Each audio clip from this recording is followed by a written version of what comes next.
فيديو جديد هتتبسطوا منه جدا جدا جدا.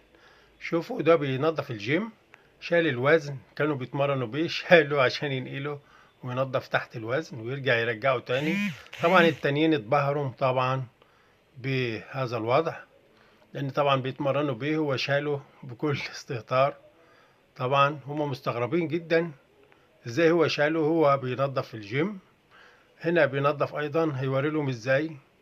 بيقول له العب العقلة بطريقة معينة او هيلعب حركات معينة.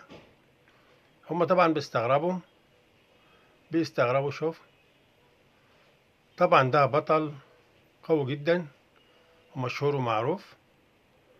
شوفوا بيتفرجوا عليه بيستغربوا ازاي هو بينظف الجيم وبهذه القوة. ايه رأيكم؟ ده بيلعب ظهر بالبار بالاوزان. هو طبعا هنشوف هيعمل ايه. شالوا بايد واحدة. طبعا هم استغربوا ازاي يشيلوا بايد واحدة وبينظف بالايد التانية، حاجة عجيبة جدا. طبعا هو انسان قوي. ما يغركش ان هو بينظف الجيم، يعني معناها ان ما نستهترش باي حد حتى مهما كان ضعيف. شوفوا هم طبعا مستغربين، بيجرب بايد واحدة مش قادر طبعا.